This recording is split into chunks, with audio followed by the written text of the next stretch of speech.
India is very wealthy for the right people. So No wonder the saying comes, rich gets richer. rich get rich. I dare say now, today in Bangalore or Hyderabad or Chennai, wherever we are from, about 50 to 60% of the doctors working in a corporate have a target. So every day, do you have any like a morning routine or? I mean, That's overrated. That's overrated. is it true that even fit people can get varicose veins? Lack of fitness can make it worse. Who are your the suspects, primary suspects of varicose veins? Probably a little more common in women with more than 1 or 2 pregnancies. Wearing the tights, the skinny jeans, and all of that. So am I actually messing around with my circulation secretly? You could be. You could be messing around with circulation if you're very skinny tight jeans, if you wear them. What's your thoughts on massages and yoga? Does yoga cure anything? And does yoga cure your diabetes? No.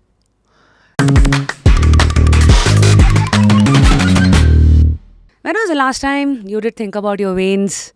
If you have been standing for a long time, or watching your favorite TV series on the couch, or even rocking a pair of skinny jeans, this episode will definitely interest you. Today in the studio, I do have the pleasure and the honor to welcome the founder of AVIS Hospital, as well as a doctor who's been around for 30 plus years, Mr. Rajah Koppala. Yeah. Doctor, firstly, welcome to Just Curious. How are you and how are we? Oh, I'm good. I'm doing well. I chanced upon, I was visiting Bangalore, so I thought we'll do this thing together. And life's fun. A lot of good things happening. Uh-huh. And of course, I started this entrepreneurship journey about 10 years ago. Mm-hmm. And it's going really fun. We're reaching some new highs. As you know, healthcare can be a difficult place to be, unlike other areas, but we've done well. And it's been a very, very rewarding and a fun journey so far. Oh my God, you kind of gave me 5-6 roads to enter, but let me first start with the road which will represent a founder's life, who's also a doctor.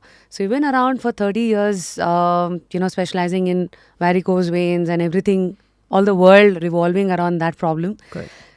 Which I'm sure is not just a grandmother's problem or your mother's problem today. Correct. Wanting to see what a Gen Z, somebody in 30s, people who are sitting for a long time, or wearing a particular kind of a garment. Everybody can have their own takeaway from this. But before we dive deep into varicose veins, here you are with a very interesting journey. I think you've been in the US for a couple of years, and then it's an interesting journey of a doctor who's turned a founder of AVIS Hospitals. So firstly, tell me about that, looking at patients and looking at the VCs or the monies. Yep. Enjoying it clearly? Oh, enjoying it, yes. So we call this strange group of people doc-preneurs. Oh, yeah? Yeah, I call them doc-preneurs. So Doc-preneurs. Yeah, I keep calling them doc-preneurs because you're a doctor. Right. And then, fortunately, unfortunately, in medicine, we have a set way of doing things. There's only one way to suture a wound. There's only one way of performing a surgery. There's only one way. So we are very, very trained to be very pedantic. We sort of follow set rules most of the time. Mm-hmm. And when you become an entrepreneur, Right. you just have to unlearn everything, every one of them. You need to find on-the-go solutions. There's no set way of, let's say, getting a drug license. You need to go there, represent yourself, ask them questions. So a hospital, for example, requires 23 licenses to start. What? Yeah, you need 23 licenses to start a hospital today in this country. So deal with 23 different bodies, talk to them. These are skills that will teach you in no medical school. I mean, I went to medical school in India, then I did my degrees in UK. Mm-hmm. From there I went to US. Mm-hmm. In between I did some locums and side shows in Australia and Singapore. So I've actually trained to practice medicine in 5 countries. What's the other thing that you mentioned? Singapore, locum is a part-time job in Oh. Singapore and Australia. So... And now the man comes back to the heart, which is the India. Yes. Being an Indian yourself, I mean, the second name kind of is giving it away that your roots are from Karnataka, Koppala. Very, very, like maybe 4 or 5 generations ago. I mean, I was born and raised in Andhra, so I wouldn't know any better. Got it. But having said that, there is some attachment somewhere, which is why you got that.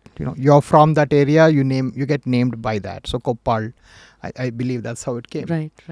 But this journey, of course, you sort of as a doctor, you have to be, let's say, you take care of your patients. You have to give very good health care. You're going to get very good outcomes. But as an entrepreneur, you're doing completely different things. Like, you're running finance for a day. You're doing everything. For the first 5 years, I was my chief marketing officer. I was my chief financial officer. If the cleaner didn't come, I would prepare the patient's leg and take him to the procedure also. Wow. I was a stretcher pusher also. So you do multiple jobs. But that's the fun part though. I would wish every doctor should consider this. But why did you do that? Do this? Because, for somebody who's been in so many countries with so many degrees, a settled life was something which would have been a very natural, outcome. What is that kida that came into you which, made you to take up that doc-preneur's journey? Sure. People like my wife would call it midlife crisis. I would, of course, like to phrase it separately, very differently. You know what happened? So I trained in, like I said, in UK, went to US, did my training there again, became a consultant, and then became a partner. So partners like you have in this big four firms are big guys. They are the guys who run the companies, finances and everything. So I was a partner there. So 2014, I was a partner. And if you had asked me in 2010, what's your aim in life? Yeah, it's to go to US and become a partner in a big radiology firm. Right? That would be my answer to you. Maybe even 3 years before that. But once I hit that spot, trust me, it was a very empty place to be, at least for me, We had a huge home. We had 2 small kids, so we would occupy about 1/10 of the home we had, literally, because the kids, these are Indian kids, they don't sleep separately, they sleep with you. so these kids would be always be in our bedroom, and we would be literally that's the part we'd occupy. I would work 12 hours a day. I would go before the sun came, and I come back, every day, virtually. Then I started asking myself a question, what exactly am I doing? So actually, I'll be very frank, I met a psychiatrist. I said, boss, I feel very empty, I'm here. I have this dream job, this so-called dream American life, money, beautiful family, house, $1 million salary. I quit $1 million salary in 2014. And I asked the question to him, and he said, this is some sort of emptiness you feel is because all this while you've been shooting for goals. Okay. And suddenly you wake up and there's no goal. Money is coming in, life is going on, and life is just in an auto mode. So I said, what should I do? So he said, you need to develop a hobby, play tennis or play badminton or set yourself new goals. Okay. So this is Act 2, Scene 1. Before this is an Act 1, Scene 1 when I was training in US. So this was, just park this thought. Before that, when I was training in US, my boss once called me and said, in the number of people I've trained, you're the top 3 or 4. You're one of the smartest guys I've ever trained. I said, okay, thank you. Then he said, what do you want to do with your life? I said, I'll join private practice and make a lot of money. He said, could you not get into some sort of an R&D and invent a product that can benefit thousands of lives? Because by joining a private practice, you benefit only 4 lives, which is you and your family. So I was looking at him and said, you have this ability to make a big change in people's lives. So I took that thought and this doctor who said I need new goals in life, right? And I merged them and said, can I do something that can change a lot of lives, that gives me a new goal every day and still keep me, upbeat and moving. So I went and said, look, Rekha, my wife, I said, shall we go to India? And she's like, flabbergasted, are you kidding me? We spent all this time settling down. I said, I need new goals. And this silly H1, B2, green card 2, this citizenship will take me another 6 years. So I can't just leave that employment and keep running around yet. I would need another 3-4 years before that happened. I'm just wasting 3 years here. Let's go back. Let's start something fun in India. So this is how it happened. So I wanted to make a change in hundreds and thousands of lives. I wanted my tax money to go to my people, not to an American society. At the same time, I want to wake up every day running for new things. And that was a fun part of it. Now, trust me, India gave me far more than what I bargained for, which I will get you in a minute, because every day is a surprise here, as you know. But yes, it was an amazing journey. And and that's what brought me back. Some Kida, that's the Kida. Wow. I think people have their own set of problems at every level, looks like. Yeah. I think money clearly doesn't solve everything. Absolutely. Like they say, comfort zone is the enemy. I mean, when we hear stories like this, is where you connect the dots and say, "Ha." So, I mean, being a doctor with certain goals, there comes a purpose now in your life through which is basically ticking all the three boxes for you. One is make a change. Other one is let the change be in the home ground. And the third one is something that always makes you like wake up out of your bed and say, hey, listen, today this is what I'm going to chase, or this is what is going to give me those adrenaline rush. So with this, what does executing this mean in the healthcare sector? Because with AVIS today, with a paradigm shift where India is now seeing healthcare being corporatized, you have the giants here and all of that. So as an individual, initially when you were testing the waters, was it easy? What were your first reflections?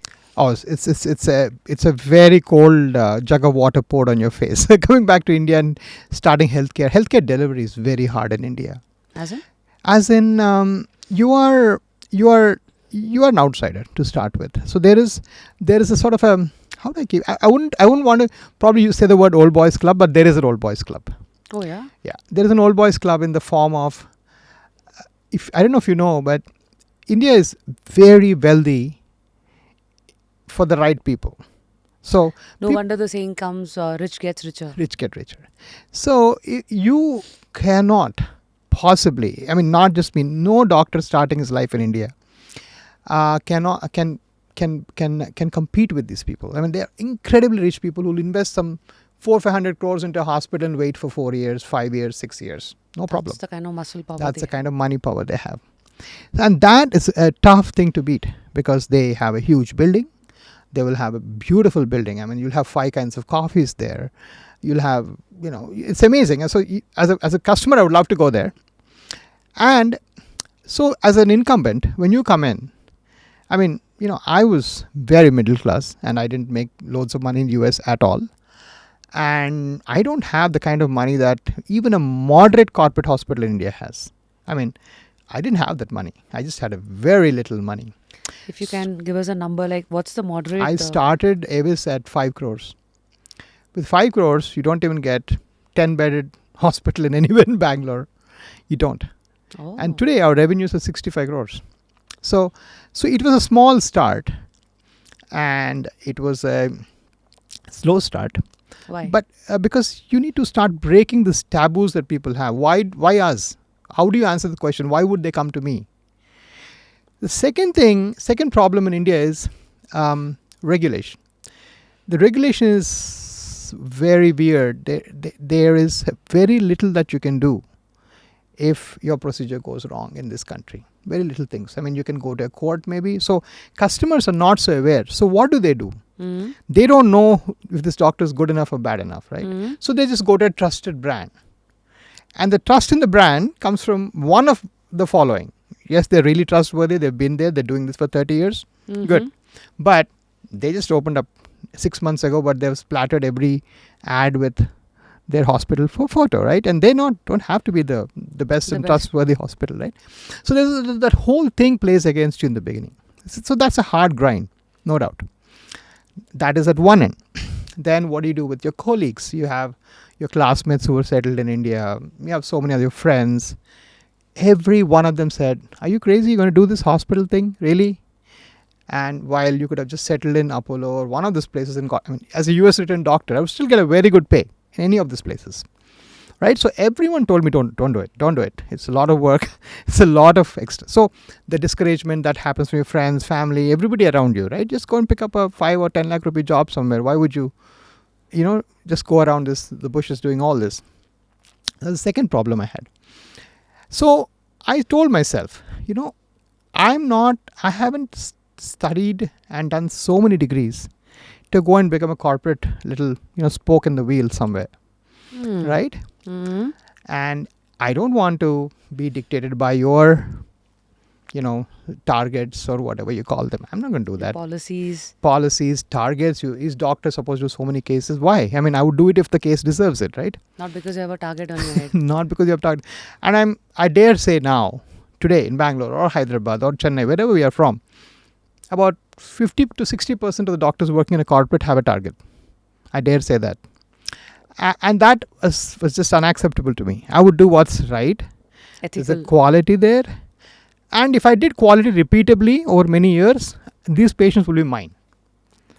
Trust. Right? Trust. So that 1 million that I left Initially? in 2015, I make far more than that right now. So it would happen, right? It's just a matter of time.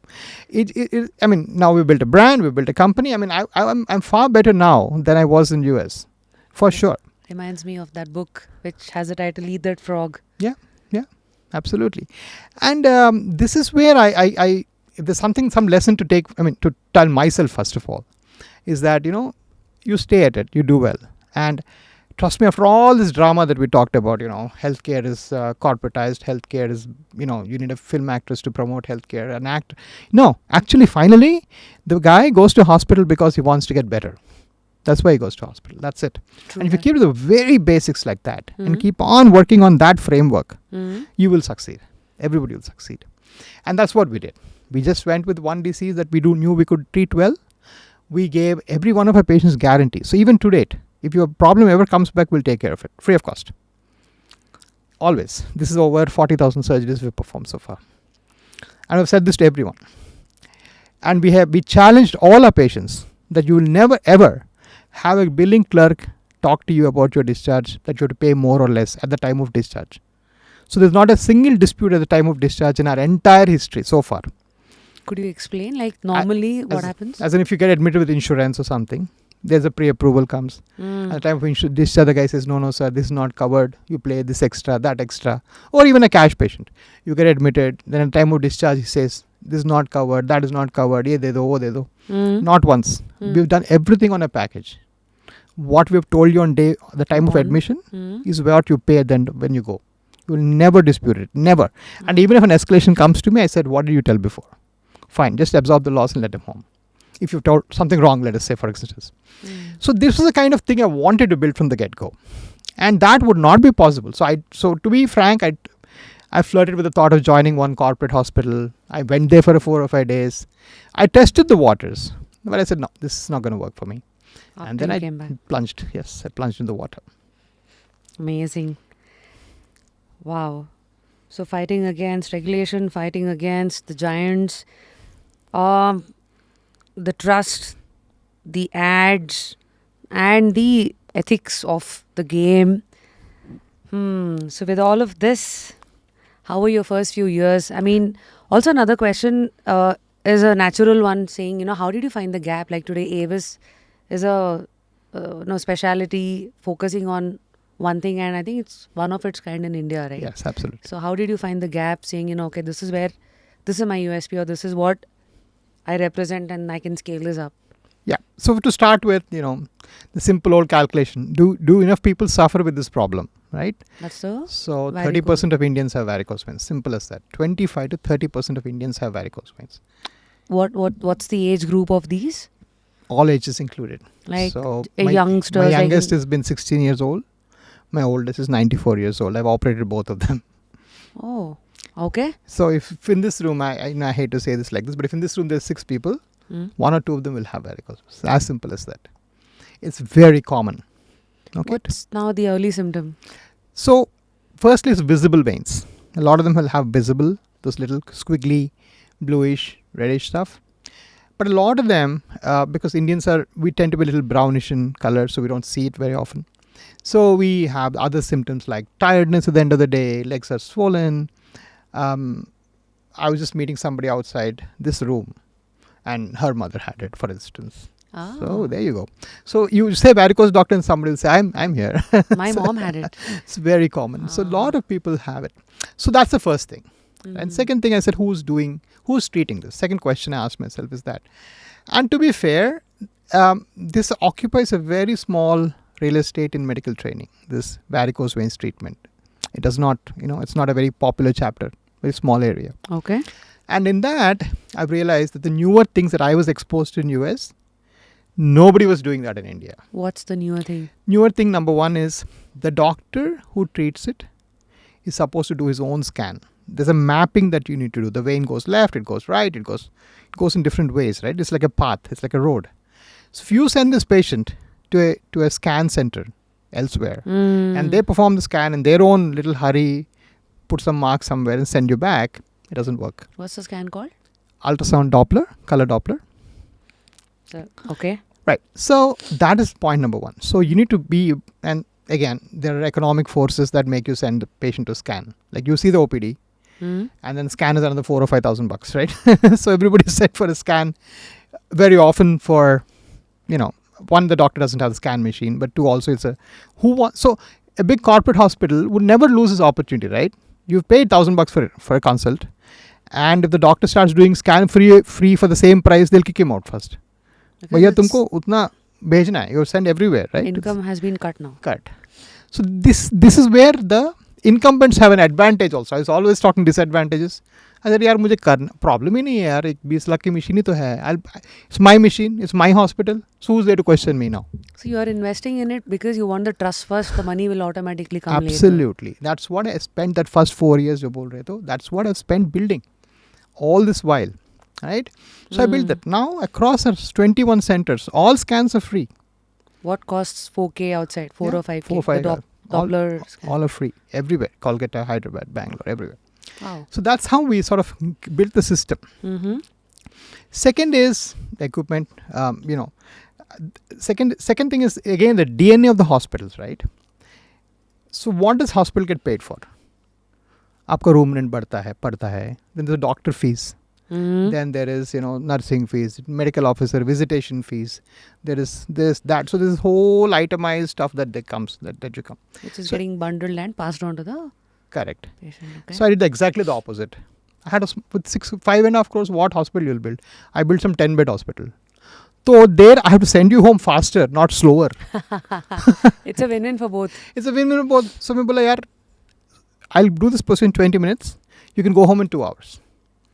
So there are days when I've done 3 shifts of admissions, not just, so first 10 I've done, second 10 I've done, third 10 I've done. Wow. So I'm doing exactly the opposite of what every corporate would do.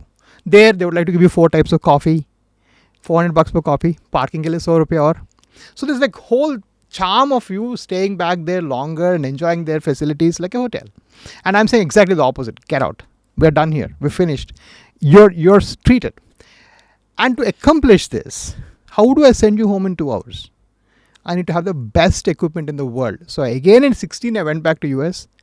I bought 4 suitcases of equipment because they weren't there in India then. What's the equipment that was not there in India that you had to go back advanced lasers. The scan machine also I had to bring from US. So all that I had to import. So even today, this is like... Yeah. It's like one of the things that only AVIS has? Yeah. Laser scan? Lasers, scan machines, those laser equipment, all that related to the varicose veins. Okay. So to be faster and better, I had to invest in technology, and that's the only way I could be better. State of the art. And made everything condensed into this. This is how we sort of beat the system in one specialty, in single specialty, where I have the maximum expertise. But then that's when the gains start coming after year 3, year 4, Now you've done so many that all the town, somebody's failed case also comes to me now. So in Hyderabad, for example, 25% of the cases I get are somebody's failed procedures. Because they didn't know how to do it, they do 1 a month, so they don't know the variations, the doctor. Or he sent this to scan elsewhere and the scanning was wrong. So there was like this whole navigation-based procedure that I'm doing. There's so many steps that others were missing that gave me a little bit of a leg up. Right. But that I built for trust. But what it ended up becoming is a good commercial proposition. Right. So this is where I think we got some unexpected benefits. So how was your first 3 years? Like, I mean, today to look back, those were your formative years. But in hindsight, when you were actually in the first 3 years, a lot of uncertainty, fear, the market... Yep. And you comparing your own old life. That's the biggest thing. So my open promise to my wife Rekha was that in first 2 years, if you don't like it, we leave. So I actually came on along. So when I wanted to leave, my boss said, you're very good, blah, blah, blah. So we came on a sabbatical actually. I came on a long leave and I sent a resignation from here. Then I posted my green card back without my wife knowing it, because if she knew it, she would not let me do it. Does So I she said- is she going to be watching this and she's going to be like, oh, that's a lot of secrets coming out of the. She knows now. I said, I okay. did tell her eventually. So that was, a little tough, no doubt. In fact, the first month, January 2014, January 2015, my professional fees were 3,200 rupees. So I never took a job anywhere. So I would just perform the procedure, and one guy got it done and he didn't have enough money. So I got only 3,000 rupees. So I left $1 million pay the December ending 31st. So it was amazing. So actually in Feb 2nd, I mailed my boss saying, hey, how's winter treating you? Because in case I wanted to go back, I need a bridge to go. But anyway, I didn't. All for the good. But anyway, I said, look, my logic was simple. I went there with 2 suitcases of very average clothes and, some cold wear bought from Bulchandani and all these guys, right? And I came back with 2 suitcases, lot of brains and 10 years of training. So I knew it was always going to be a big thing for me.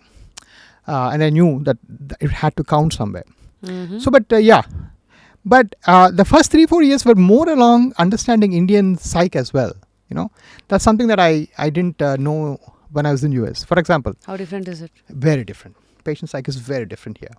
As So, in- for example, there you can be fairly straightforward and say, look, if you're not going to lose weight, we can't do much about it, yeah. right? Or we can be sort of fairly upfront. US is a very upfront society. Mm-hmm. In India, they will first shoot the messenger and then think about the message.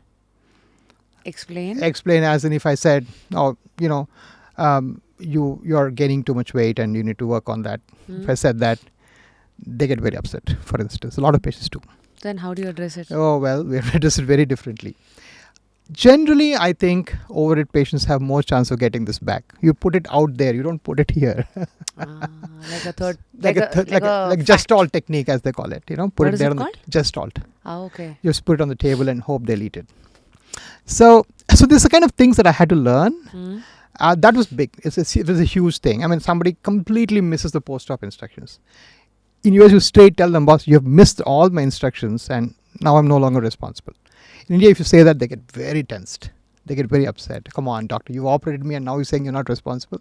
Even if they miss the post-op instruction. So you say, you know what, it's okay, but next time don't. So it was a lot of learning around patients, understanding the psyche, how they speak, how to speak to various people. Then I had to shut out a lot of outside noises. When I came back for the first 2 years, my aunts, my uncles, everybody thought my visa expired or they kicked me out of US, and they would tell my mother, are you sure this guy is doing the right thing? So I'd really had to shut out a lot of outside noises. On a personal front, my older child didn't enjoy coming back to India at all, to be fair. So she said, the first available opportunity, I'm back in US. So she went off for undergrad and grad school to Columbia, and she's been sitting there for the last 8 years. Wow. Handling different buckets with different noises there, yet the goal there, which is also again uncertain, the path to reach there. What has the vulnerability in you taught you like? No, vulnerability is actually a good state of mind to be in, actually. That's when you actually, it's a character forming trait, actually. If you ask me, you feel vulnerable, you feel a little weak, you go for an evening walk, and then it's amazing. It creates so many avenues, it creates so many solutions. Are you saying, it's a metaphor? If you're vulnerable, you're like the soil is very loose and ready to take a lot of inputs, so that something can thrive? Absolutely. And if you have anybody ask me for advice, do find a vulnerable day for each one of us should find a vulnerable day, and probably a good person to talk our vulnerabilities at least once or twice a month, so that the other 5% that we don't expose to the random Joe is actually addressed. What is my vulnerability? Am I feeling this? Will I feel the same vulnerability after 3 months or 6 months or 1 year? Is this really going to break my home down or not? And an entrepreneur will see at least 1 million of them in his life. I mean, you'll be thinking, oh my God, the wheels are going to come off with this thing for sure. And I said, no, it didn't actually. So you'll see so many of them, right? So that's the beauty of it also. You just reflect back maybe like a week later or maybe a month later and say, wow, it was good that I addressed it and then I answered those questions to myself. But it's also a pointer to my future as to where and how to react to the same situation later on. Right. So now, how is the self-belief part of your mind? Yes, it is. Now we have a far more. I mean, to start with, we are a bigger team now. So it was just a very lonely journey for the first 4 or 5 years. So obviously we are now a bigger team. So now I can share my leadership issues with somebody else. I mean, at least somebody to talk to, right? 1 to 64. Huh? 1 Up to to 164. Yeah. 164. So we have more people to talk Mhm. to.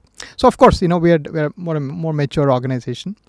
So it's it's a work in progress, but it's still a work in progress. I still have people asking me, what do you mean like a varicose chain of varicose hospital? What is varicose? Some people still don't know that. Every once in 3-4 months, some private equity guy says, but then why is there no big varicose center in US or something? I said, I don't know. But a lot of people in India are there, and here I am doing like what? Yesterday I did 15 cases, right? So the people always question you. They always shake your little roots, and then you say, okay, well, I'm not going to get shaken. So, as a doc-preneur, if I have to ask for 5 tips for somebody who's starting their bootstrapping journey, or as an entrepreneur, any word of advice, pearls of wisdom there?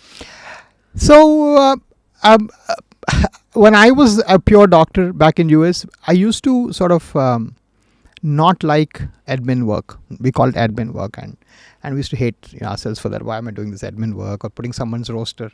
Trust me, as a docpreneur, you'll do 10 times more. So don't become a docpreneur if you're not willing to put up with those extra yards. Mhm. It's a lot of extra yards, a lot of admin work, there are days when I do probably 90% admin and 10% clinical.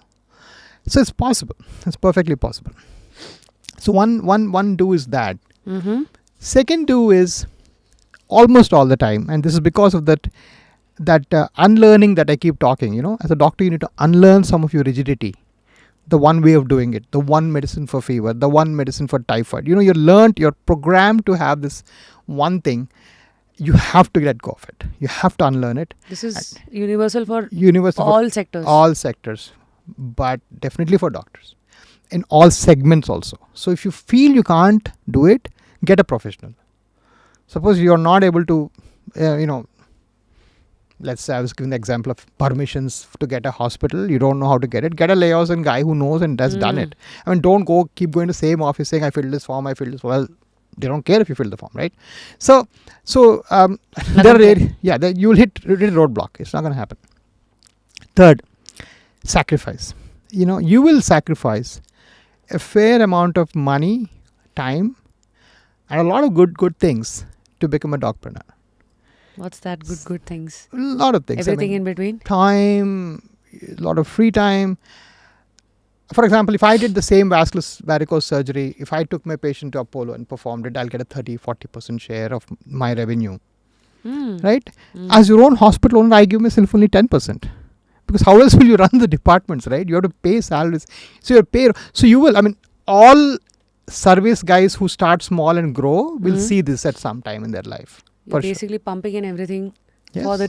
for the small plant to become a big tree. Big tree. But then if it gets bigger, it gets very big. There's no way we do 400 surgeries per month in AVIS. Oh. There's no way I'll do 400 with one guy just fiddling around in 2 hospitals, right? It's not going to happen. But I would make per case much more. Got Right? it. So some people keep confusing them. There is business, there is clinic.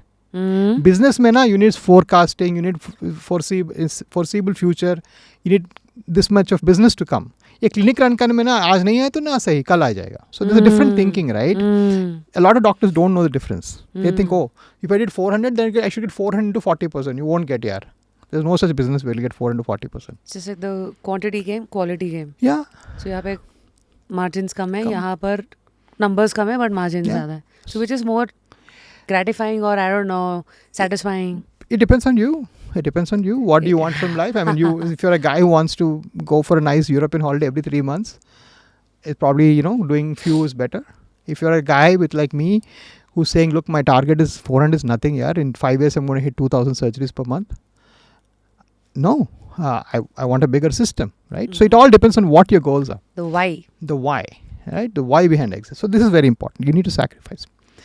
And the fourth thing is, again, I always used to be a little selfish, in front of things. If I did something well, I would always, if you're an entrepreneur, you should stand behind. You can't, if you are a successful entrepreneur, You have to find the guy who does his job well and stand one step behind them and say, you do it, I'll watch. And they may make a mistake, but still you have to do it. And I'll cover for you. If you don't do this, you will not build your next generation.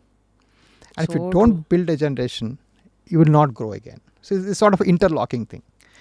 So I can easily do that. I can, for example, I can operate in Bangalore also. I mean, if I say I'll come once a week and I'll do 4 or 5 surgeries here, I can come every Monday and go Monday evening. It's just a 1-hour flight from Hyderabad.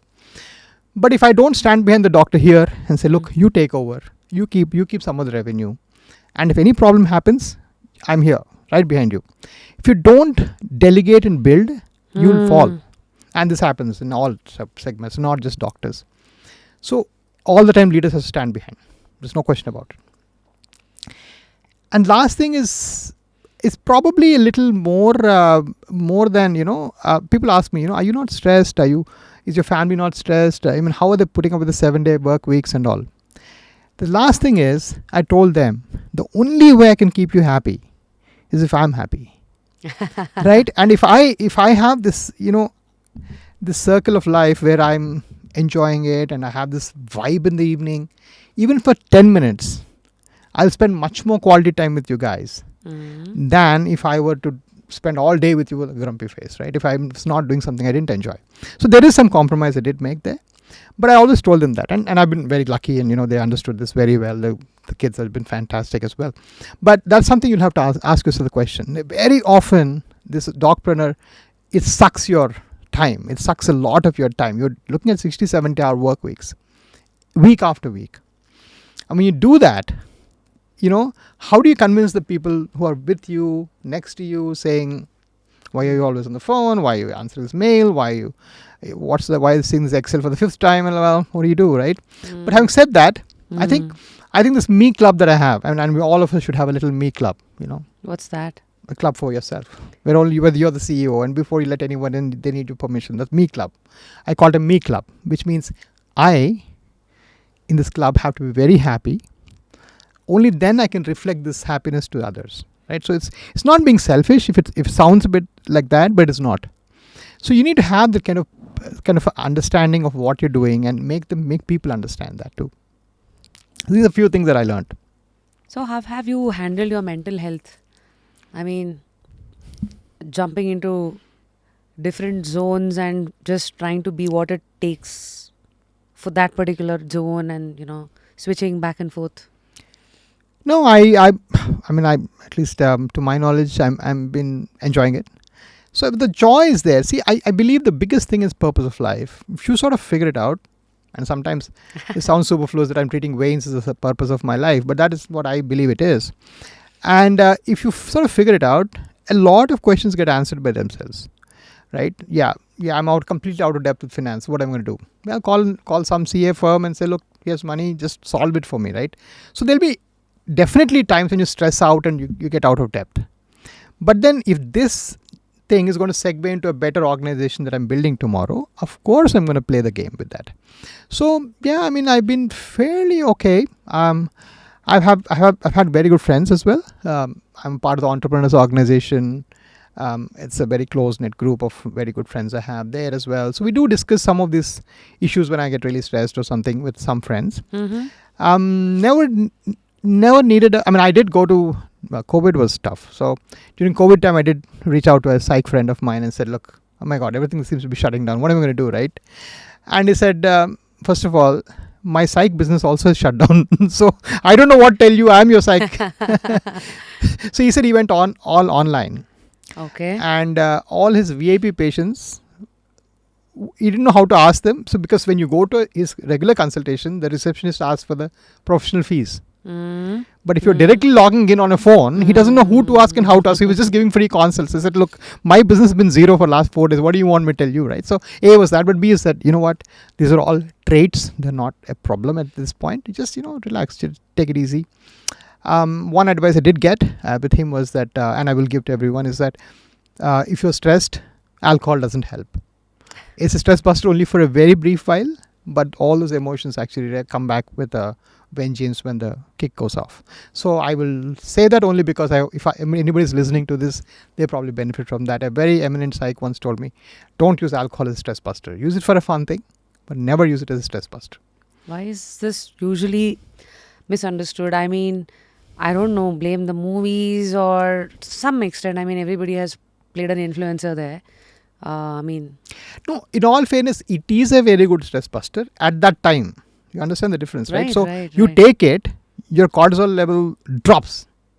It just goes to the floor. So you feel very relaxed. It's a fantastic relaxant. The only problem is it has everything else that comes with that. It's like the anesthesia effect, right? Exactly. While you take it, it's like heaven, and now it wears out. Yeah, absolutely. So that was a fun meeting. That's the only time I did meet somebody about my mental health. But other than that, I have. But yeah, I just love traveling on weekends for my work. It keeps me very happy. So what can I say? I enjoy it.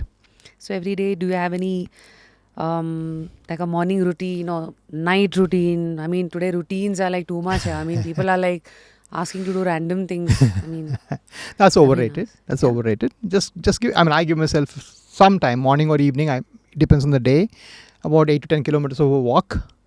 Walk I prefer over gym because it again keeps my mind free. I can think something else while I'm walking. So it's sort of helps me because the gym guy the trainer is completely on your head every time, like do this, do that. So I feel that is just less bothersome.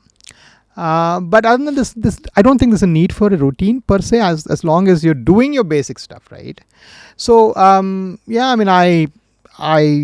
drink only at parties. I occasionally, and that very occasionally, I am fairly okay with diet. I'm not going to say I'm this crazy diet guy. And it's been good. No significant change in routines yet. I didn't need it yet. Anything? And I have no meditation, BP, sugar. journaling. Journaling I do. But it's more like a mind mapping. I don't call it journaling. So I usually draw a picture and then one arrow. So I usually try to make a little picture of my mind. Oh, wow. So mind mapping, I call it. So it's not a linear one, it's a horizontal. It is like a spider web. So my mind is here. Let's say Project Rashmi. So if I'm coming to meet you, which cab to take? I'm just simplifying it, but which cab to take? Which flight I land? What other stuff I do? Where do I catch up? I have so many friends in Bangalore. So whom do I? So I make a little arrow. So that includes directions. So it sort of helps me sort of formulate my thoughts. Oh, wow. So I do make a mind map once in 2-3 days. Nice. I have a coffee spot on my way to work. I stop there for a coffee. I love coffee, so yeah. Great. Now that we have tried to understand your journey as a doc-preneur. Yeah. Now I would keep the doc-preneur aside and now the doctor in the forefront. So, Rajah, I guess today I want to ask many doubts, keeping in mind my lifestyle and how varicose veins concept can affect me. So to start with, is it true that even fit people can get varicose veins? Totally. Very fit people can get varicose veins. It's got nothing to do with fitness actually. So lack of fitness can make it worse. But it is not to say that fit people will not get it. So I think I should start with the fundamentals, like what is varicose veins? So we have some channels that go from your heart to the leg and they're called arteries. Okay. Okay. And there's some channels that bring the blood back and they're called veins. So arteries, the blood goes down, the veins, it pumps up. Pumps back up. Yeah. Right? Yep. Now the venous flow is a slow flowing system. Artery goes very fast. The blood comes back in a slow fashion. When it's supposed to come back, it has some valves that push the blood in the one direction, from down to up. Those valves get defective. They don't work in some people. So the blood from the legs, instead of going up, it's coming down and staying back in the legs. Why does the valves go bad? Many reasons. The commonest valve is near your groin. And it usually goes bad because of, for example, in women during pregnancies, due to pressure from the baby, the valve ruptures. Obese people, same thing. But I've almost come to believe that valve rupture is a genetic thing. We see it very commonly in families. Oh yeah? So yeah, that valve somehow is more commonly spoilt in some families. So there's a genetic preponderance. per se. So percentage? We're talking about 94% of people have a genetic preponderance as a family history. And the rest is your obesity lifestyle. And there could be both. You could have a family history and be obese, right? So it could be both. There it's a double gun. Double gun. Double barrel gun. So here it's like, okay. So it's very common though, whatever said and done. So that's varicose for you. It's and one misnomer or misthought is that it should be visible. That means those veins should be seen. So actually in Indians it's seen on 30%. So in 60 to 70% it's not seen. So which means to say, firstly you said 1 in 6 or 5 can have it, Correct. right? Now with this lens, a 20-year-old, 30-year-old, 40-year-old, everybody is now equally, at risk. At risk. And it's not, you don't have to see it. So the moral or the take home is, if you feel anything untoward in your leg, which could be pain, itching, heaviness, you should be talking to your vascular surgeon, vascular doctor. Right? So what's the early symptoms like? One is, you said the veins hardly seen, 30% is seen. Other one is heaviness in the leg. What's like the latest finds as on 2025 as to the veins have surprised you all, saying, hey, this is the latest edition? Lot of additions. One thing is, of course, the legs go black. So the area below your knees going black is almost always vascular, always varicose. It's not dermatology. A lot of people do go to skin doctors. We call it non-healing of wounds, which means if you get a small injury on your foot, it doesn't heal for days together. Like somebody kicks a scooter and the scooter sort of hits you and it doesn't heal for days together. Which can be confused as diabetes. Diabetes, yeah. So the leg wounds, in fact, are more common with varicose veins than diabetes actually. Oh. जो leg में wounds होते हैं ना. So we keep saying sugar is actually not sugar. Actually, sugar is there, but this is much more common. Got it. So these are all the not 2015, 25. It's been there for a long time. We've been having this forever. In fact, I went to Rome and I saw this Roman statue in some 200 BC, which varicose veins, and because my mind always goes there, so I saw a statue also with sculpted like that. With some veins built into that. So it's very common. And these are the symptoms more or less. But the point here is, I don't know and I don't think everyone goes through the same symptom cycle also. Some people may not have pain. Some people may not have swelling, but they may have a black leg at presentation. Some people may come with just a wound straight away. So the moral of the story would be, if anything in your legs untoward, go get a scan, meet a vascular doctor. So in US, we should run a campaign called Legs for Life. So anything in your legs that doesn't fit what you're supposed to have, then you should meet a doctor. So we should call Legs for Life campaign. So who are your the suspects, primary suspects of varicose veins? Oh, like I said, anyone. It's probably a little more common in women with more than 1 or 2 pregnancies. That's because, yeah, I mean, you can help them understand. For my understanding, since I did a Kannada podcast with Dr. Manimaran. So, yeah, it's the pregnancy, it's the big belly, the weight falling on the back, that again putting pressure. This is like the skeleton of it. But yeah, that is true. That is true. It's very common. That's exactly. So multiparous, we call it. More than 2 pregnancies called multiparous. So more than 1 or 2 pregnancies, women between 40 to 60 almost occupy 50 to 60% of my patients. So it's a very common, that group is the most common where we see varicose veins. It's very frequent with them. So what to do now? Like, obviously some women wouldn't want to ignore pregnancy or want to get rid of them. That's part of their life goal. Correct. So can I reverse the damage if it has been ignored? Like a lot of them surprisingly didn't even know that, right after delivery, right? The first 6 months they are supposed to do certain things or something like that, right? Correct. Yeah. So can you please help us walk through the cases wherein people have already delivered and it's been many years? What can they do? And later I think I'll top it up with my other doubts. So, well, see, once the valve is spoiled, as we say, once it gives way, it doesn't. So valve touching each other called apposing, not opposing, opposing, APPO. So they touch, the valve leaves have to touch like this. If they don't and they give a gap, then blood flows through them, right? So once that stage has come, then there's hardly much to do actually. I mean, it's sort of varicose veins are there and you are having them. Can't reverse. Can't reverse that at that point. So a lot of people say standing, it's because of standing. So I'll go and sit, I'll change my job. No, it's not because of standing. It is because you have a genetic preponderance or some other reason. And standing makes it a little worse because obviously you're standing. So by sitting or changing a job, this varicose is not going to go. Same way, if I say it's more common overweight people, it doesn't mean that if you lose your weight, these veins will not go. So if it is beyond the damage control stage, then you just have to manage with some sort of a procedure or a compression or something that we offer as vascular specialists. So what happens to people who are planning pregnancies now, like precautionary measures? Not many actually. The pregnancy state is a high hormone state, and almost all of these hormones act on your veins and make them painful. So actually I've seen a lot of women struggle a bit during pregnancy, but look, I mean, it should not discourage you from having a pregnancy. Come on, it's a life event and you should carry on with it.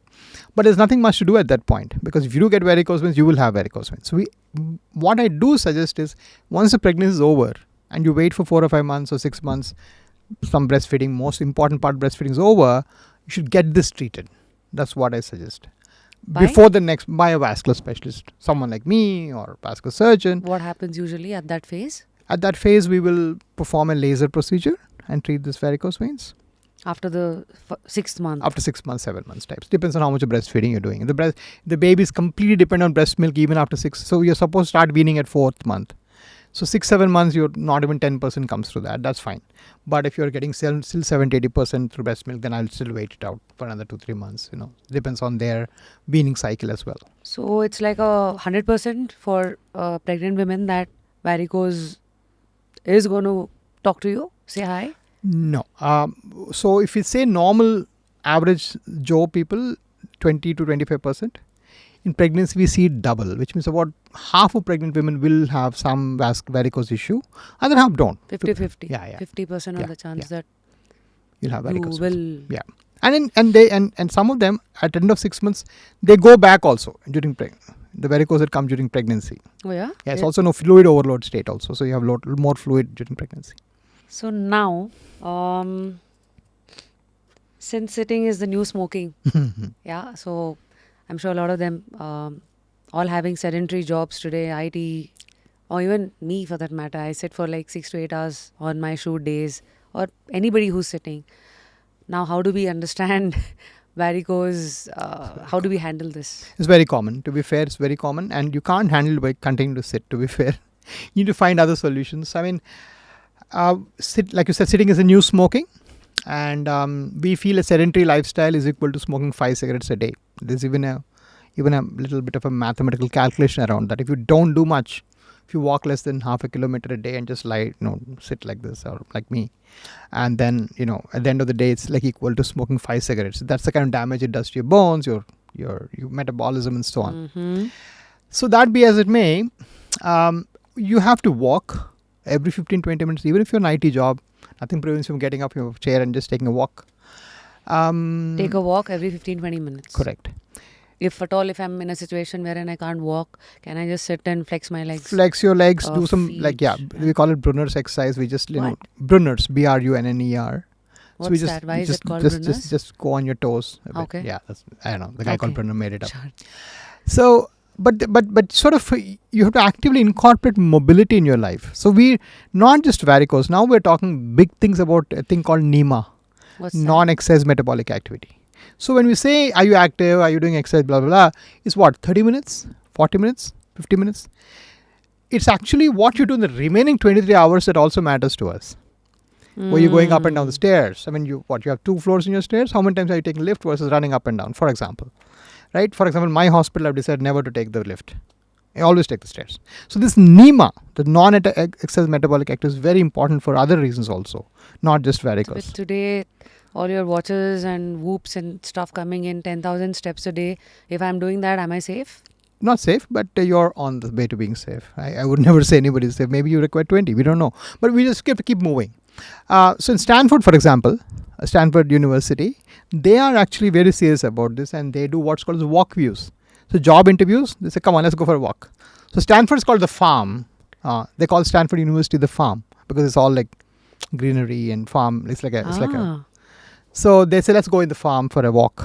When my daughter went there for interview, they just walked for like, she's saying, why am I walking with this professor for 2 kilometers, right? That's So interesting. that's interesting. So the world over is thinking about this. They Keep have the walking. standing desks. Yeah, standing desk, And now absolutely. the walk view. Walk view, yeah. Oh Interviews are my called walk views God. now. So we need to sort of incorporate some of the lifestyle changes, at least if possible. And if I come very late, like today, I land from Bangalore in Hyderabad at 9 o'clock. I walk outside the airport before my driver comes for 10 rounds, and then I call him. So I think because that's the only place I could incorporate some movement today, right? Right. So there's something. So you sort of can't be conscious about it. Be conscious that you have to keep moving. All right. What are the first signs of, my veins being unhappy? Usually you'll see it. Like in 30 to 40% you'll see it. Those little squiggly veins, small ones, big ones, you may see it. Other than that, leg aches during the end of the day. Your legs and calves ache during the end of the day. It's a very common sign. And a lot of people ignore it because they say, din bhar kaam kiya na, dard to hota hai. So that's something not to do. You should get it checked up. Where does it happen? Like, is it the calf or is it the area below? Calf and thighs. Thighs and calf. Yeah. So that's very common. Then, like I said, color change, all those things that we were talking about. You've seen a lot of us have the bad habit of, shaking their legs, one leg while they're talking or while they're sitting. So now does it help? I mean, with this understanding. It's probably some nervous energy that you're expending. So shaking a leg shouldn't be a problem. Now, there is a slight counterpoint to that is some people go to sleep and they can't sleep for 2-3 hours because the legs ache and they have to keep on moving the legs. That's a different thing. So talking mein alag hai. Doing that's called restless leg syndrome. Restless leg syndrome is mostly because of varicose veins, because all day blood was pooling in your leg. That's why your legs feel like contracting and moving and all that. So there is some correlation on that side, but the regular thing that nervous people or teenagers do, don't worry about it. Now, I guess thanks to Korea and Japan and the fashion trend, the fast fashion, all the pants are all baggy. Going back to the Amitabh Bachchan era. But we still have people wearing the tights, the skinny jeans and all of that. So am I actually messing around with my circulation secretly? You could be. You could be messing around with circulation if you have very skinny tight jeans, if you wear them. There's a small counterpoint for men actually. Men, if they wear extremely tight, skinny tight jeans, the testicular veins also enlarge for them because it sort of presses upon that as well and creates some fertility issues. It's called varicose seal. It's like varicose veins but of the testis area. So we see that. But but the worst thing I think is heels. If you want to correlate fashion with varicose veins, the biggest enemy for us, where it hurts us, is heels. Heels means your calves are not contracting; they're just like that, and that makes you. It does make it pretty bad for you. So if you were having varicose veins, if you were contemplating of having varicose veins, if your legs were achy and bad, you should probably avoid heels as much as you can. The stilettos kind of stuff I'm talking about. Right. So do you have a window like, I know it's bad, but still, if you guys have to use it, like 20 minutes, 30 minutes, like take a break, just get down and on and off sorts? Yes. You should ideally get off that, especially when you're sitting for dinner, for example, take them off. Let your feet get something, because that perpetually contracted portion. So we work on what's called as ambulatory pressure. That muscle contract and relax, that calf muscle. It doesn't happen. It's continuously contracted if you were having those high heels. So it does muck up things. All right.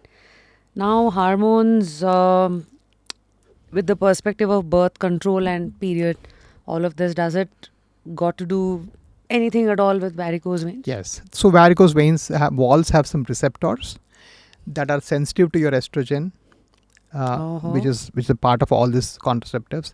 So a lot of women have more vascular pain during periods, for example. They find legs very achy and painful during periods. It's very commonly seen. Similarly, if you were getting any treatment for fertility, a thing called clomiphene, when we give that fertility medicine, that also mucks up, changes your hormones. So they have a lot of worsening of varicose veins when we see that. Similarly, menopause, postmenopausal women have very few hormones. And we see worsening of varicose veins after that as well. So there is some correlation. It is not to say that we have to change your body hormones for varicose veins. You shouldn't do that. But we do see that it gets worse. So how do I deal with it? Somebody who's in the phase of taking contraceptives and stuff, I mean, birth control measures, should I change the method? Or, I mean... Ideally change the method. I mean, ideally...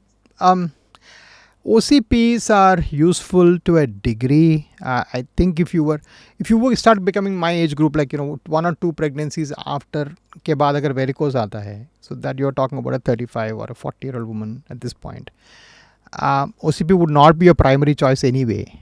So oral contraceptives. Yeah, would not be a primary choice of contraception anyway, right? You would have other choices at that point, Mirena or something.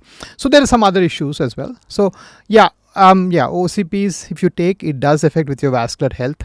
You should talk to your gynecologist before you take them about all these things. And if she feels any little bit of insecurity, she should send you to a vascular doctor. For the newly wedded, any word of advice like, to at least stay out of the radar of varicose veins, 1-2 years, it's fine. Otherwise, a long-term thing of like using it for 5-10 years and all is a big no sorts. I mean, I'm just asking here. Is it correct? That is you're right. 1 to 2 is... Yeah, OCPs, OCP use it by all means. It's just that if you start getting the symptoms, or if you feel that you get the symptoms, or you have a high family history, get an exclude. Just have one of us exclude the problem, and that's it. You're good. Yeah. So the next thing that you spoke about is about the IVF, or your assisted reproductive treatments. So the phase that you spoke about, is it the egg procuring phase? Correct. Egg procuring phase. Yeah. Okay. And now comes menopause. Have you seen any change in how things are rapidly changing? I mean, like today we hear puberty is hitting earlier than what it used to be before, and what's happening with the menopause there? Like, is it also... No, menopausal age has been similar in India for a long time, fairly long time, yes. So like 40, early pre could be around 40 to 45? No, it's actually a little later than that. Yeah. 46 onwards. 51 is the average age of menopause in India. But yeah, you could see from 47. Is there a link between mental health and vein health? No, in the sense of it, as in varicose veins don't directly affect your mind, your thing. Having said that, I've seen a lot of coexisting depression. So you see the kind of same thing, right? 1 or 2 pregnancies, then your legs start aching, start hurting. Then already you're sort of into this family thing, so to speak. So then what happens is, you tend to neglect this problem. So your outward mobility, going out, all this decreases also, because legs ache when you go out for an hour, 2 hours, 5 hours. So a lot of women are depressed concomitant. I mean, I know of a Japanese vascular doctor who puts them all on antidepressant for a couple of months after this procedure. So he feels that almost all of them are depressed. So he sees that maybe it's a Japanese thing as well, but it's very common. One of my colleagues in Japan does that. But yeah, depression is very commonly coexisting, a depressive trait at least, with varicose veins, yes. So can stress show up in legs? Like, I mean, they usually say, right, like stress affects your heart, stress affects your brain, every part of your body. Like, is it connected to veins? No, it's the same thing. You just feel very tired. So it's all like, like for example, if I've done this show and, I've been working from 7 a.m., I'm still very excited because, I've done something fun today, right? So stress is always a function of, what are you feeling? What are your goals for the day? What are your objectives for the day? So if you are sort of almost incapacitated with pain, with varicose veins and all, then you'll have a lot of stress around that, right? So it's not A causes B, but A and B sort of fairly live together in very often the same house. What's your thoughts on massages and yoga, keeping the varicose veins lens? They don't help. Massages don't help at all. I mean, massage is good for you because massage is good for you and just gives you a nice feeling. Yoga is very temporary. I mean, yoga is very good. So all of them, see, so one of the fallacies of modern life, or at least how newspapers report modern life, is that, they find one good thing. And they say the good thing is a good thing and a good thing. Yeah, I know. But good thing in what dose? So let's say turmeric is good for you. Is it good in 1 gram or 50 grams, 2 kilos How much of turmeric are you supposed to eat? Now, if I would say paracetamol is good for fever, I'm supposed to eat 500 milligrams thrice a day, right? So the real medicine, which is what we usually practice, requires you to tell the dose, the side effect, everything. It is not to say paracetamol is good for fever. If I say that, that's not good enough in my medicine. But if some guy wakes up and says turmeric is good for you, and I see some bugs die because you put turmeric powder, and it's good for you, so you should start eating it, then how many grams is it? So if I eat 5 grams or 5 kilos of turmeric, will I get side effects? What side effect will I get? That's your job too, to tell that. So a lot of this yoga, everything, they keep saying all this is good. Yeah, good in what dose? So is yoga good for your fitness? Absolutely yes. Does yoga make you peaceful? Yes. Does yoga make you flexible? Yes. Does yoga make you have better children, easier children? Yeah, absolutely. But does yoga cure anything? And does yoga cure your diabetes? No. Because no one pill for all. That line is not drawn yet. Right? And that line is very important to draw. So this is wellness, this is illness. Right? Wellness is good for wellness, and illness requires treatment. So if you have diabetes, do yoga and do anything you want, but do take your pill or insulin.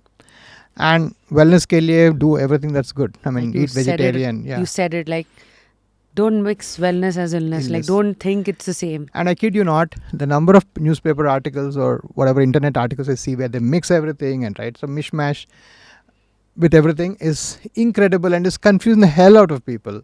And people come and ask me all these questions in my OPD. And yaar, first of all, तो time ही नहीं है मुझे मेरे पास. And दूसरा, and you ask me this question that is completely not related. So very sad that we do that right now. There needs to be a regulation, I Correct. guess, now. Absolutely. Imagine that also comes to you. Like, doctors have to now sit and correct articles saying that this is good to be published. No, I mean, last week in Delhi, somebody asked me, what about cupping? I said, what cupping? I said, somebody's putting cups. I said, well, I know it doesn't work because we don't do it. And that's apparently is read in some journal, somewhere. So that's a problem, you see. It's not, shouldn't be there. So I think now, since we have already stumbled upon it, let's address the elephant of the room.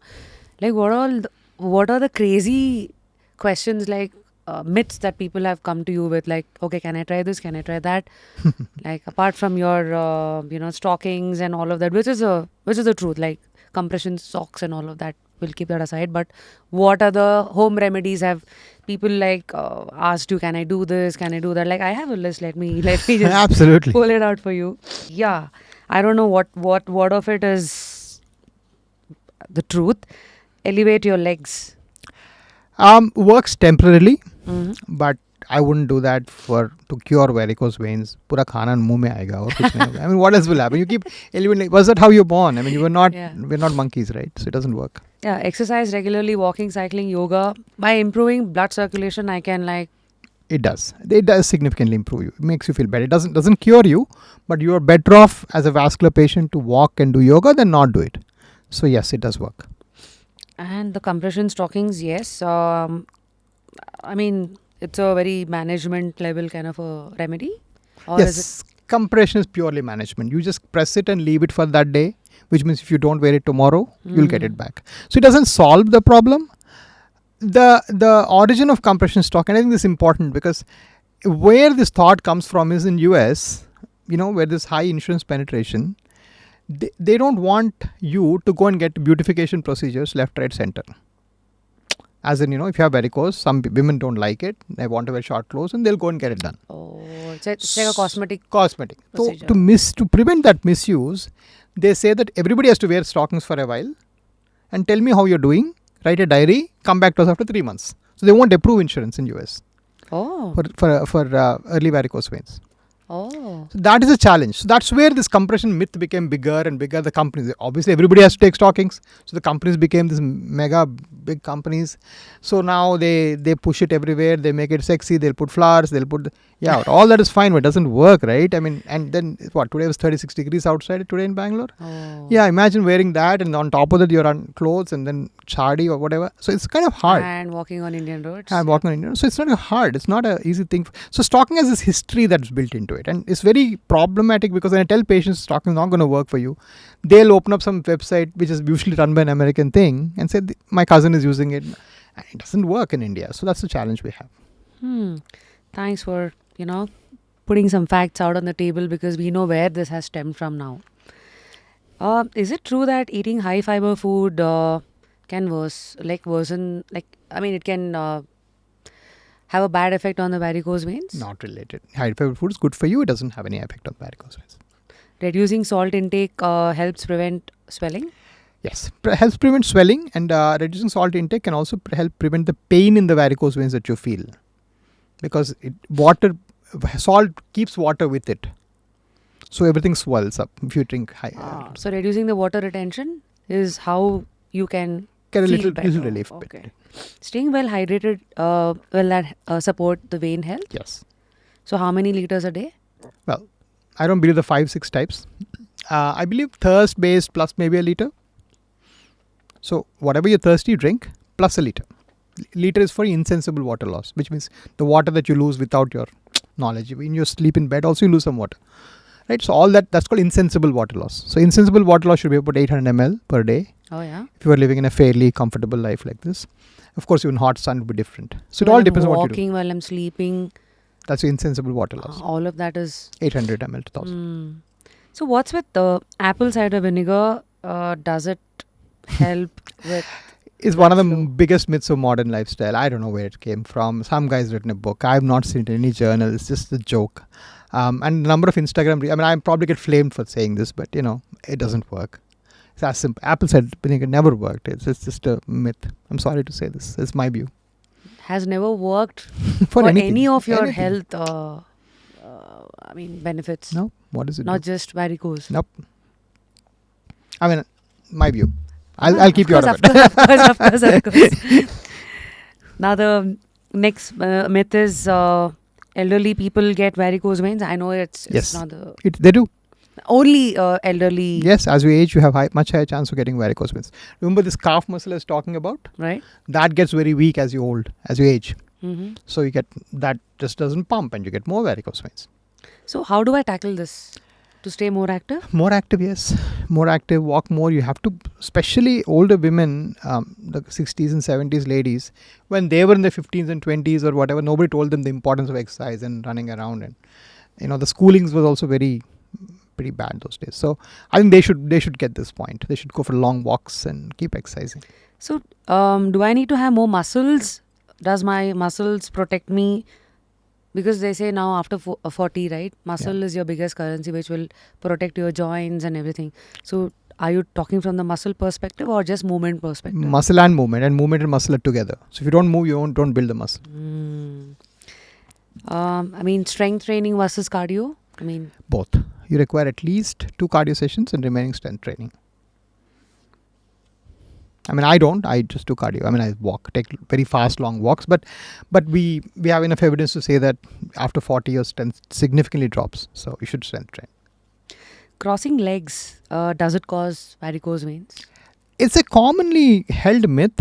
I have not read a book to that effect, but I do see that people complain that they sit cross-legged.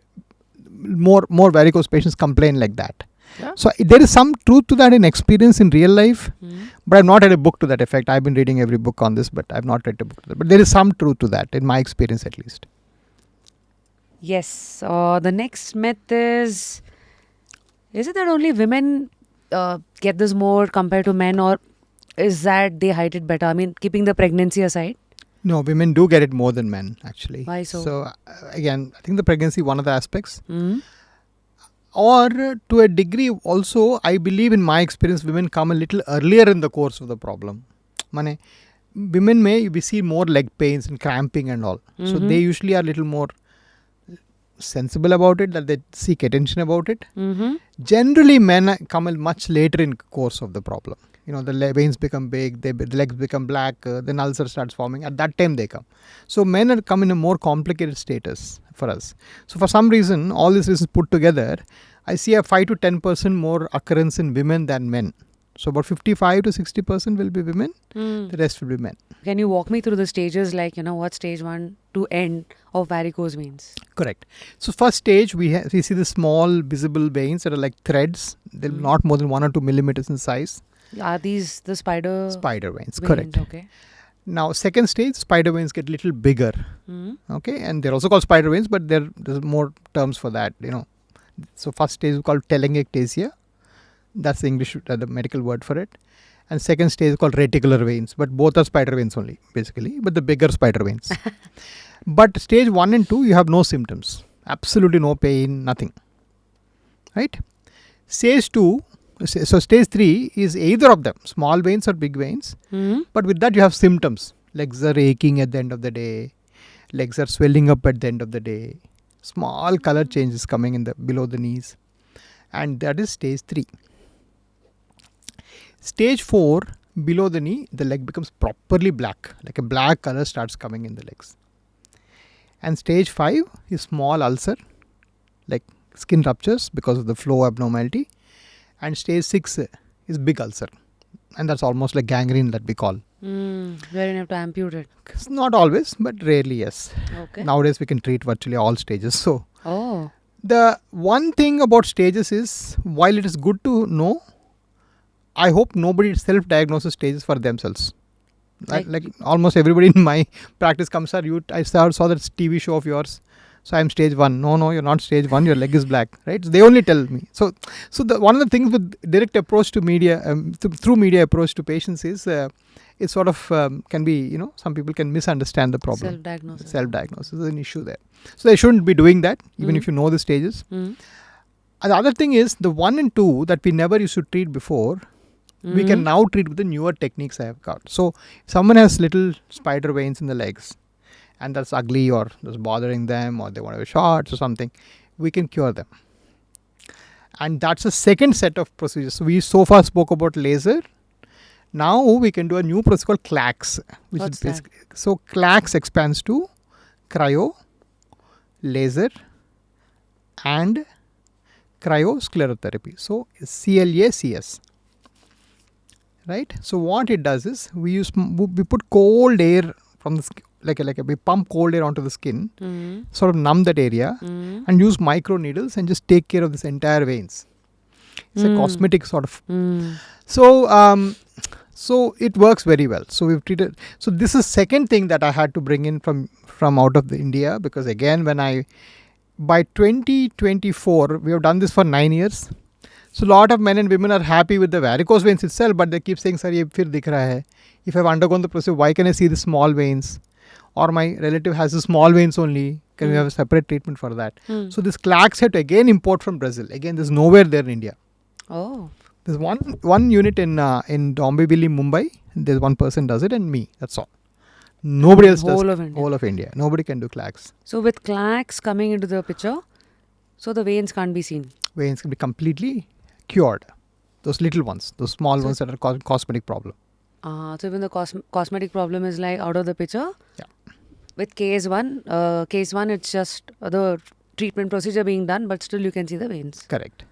So who usually comes for CLACS, and what's the price difference between the normal and this? It's not different. CLACS India, I've kept it very cheap because it's still a process, right? India, cosmetics, we are nowhere near Brazil or Europe for when it comes to cosmetic treatments. Women are very accepting. Our clothing is also longer and so on, right?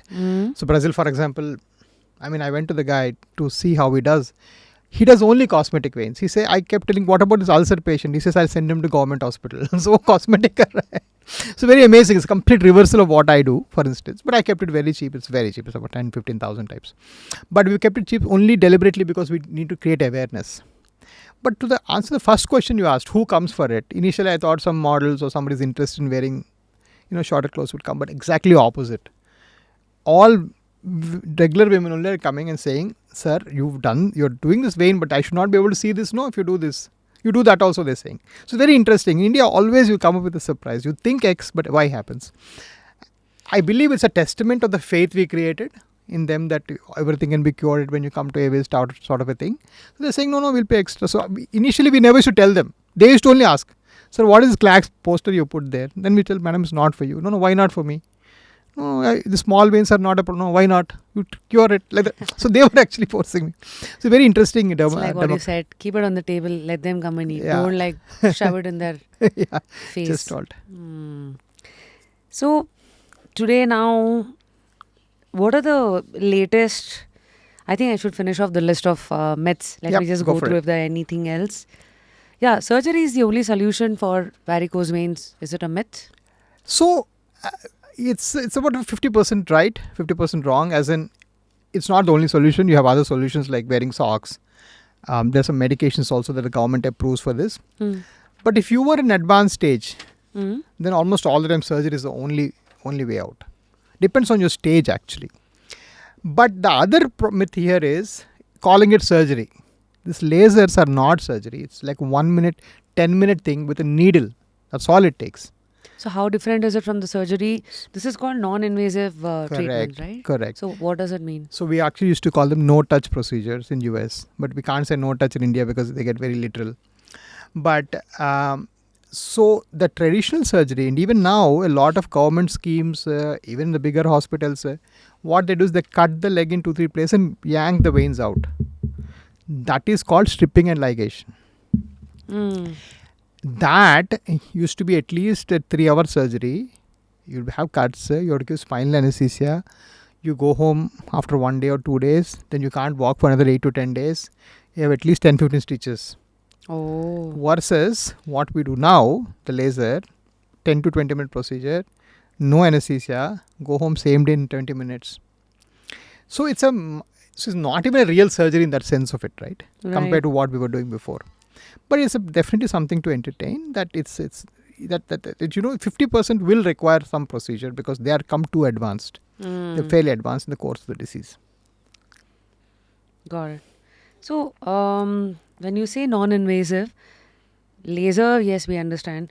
What is this sclerotherapy? Sclerotherapy, same thing. So when you have a vein, okay, back then we used to cut and remove.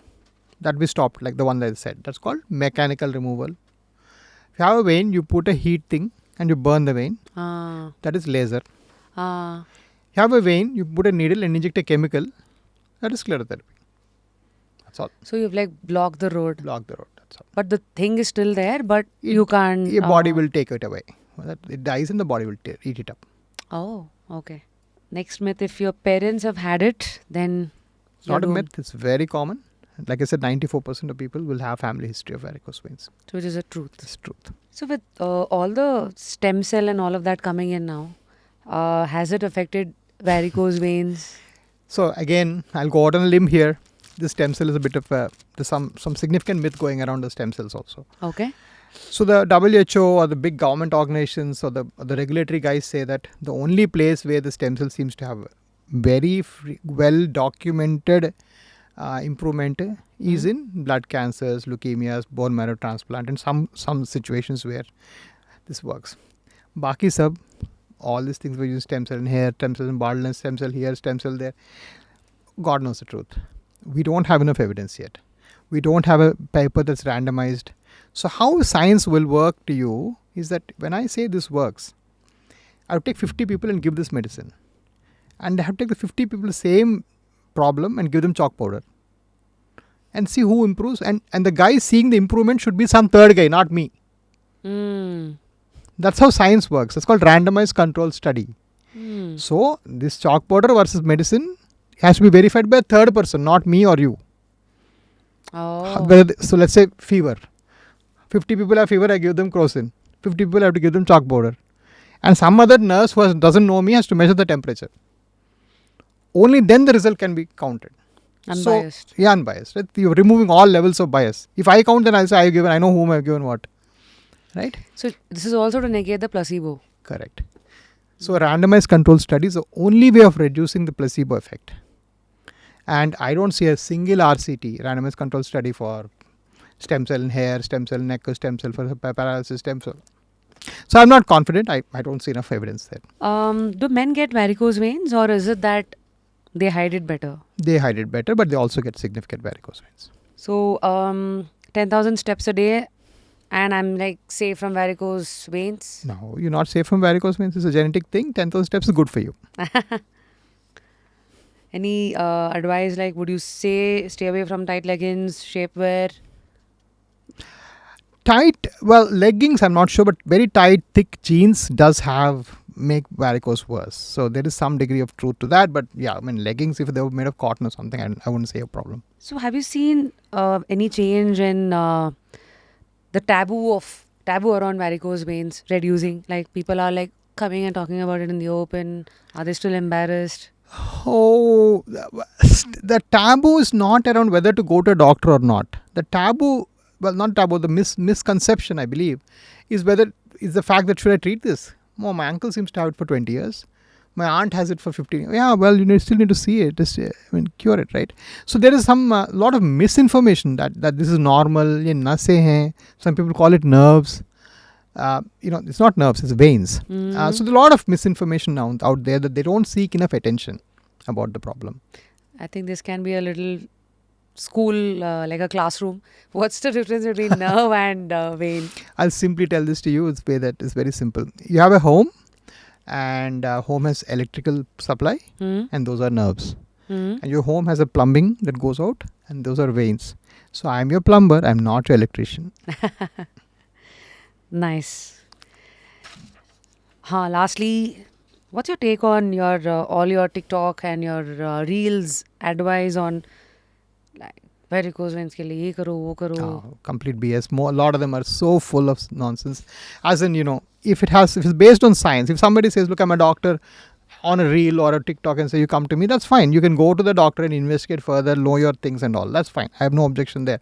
But if you were to say this, look, put this oil, it'll go away, you're lying. There's no oil that makes varicose go away. So, there's so many oils out there that say that varicose will go away, disappear with this. Then there's so many guys who say this, take this medicine. Come on, how can you dispense medicine on Instagram? You're not even seeing the patient.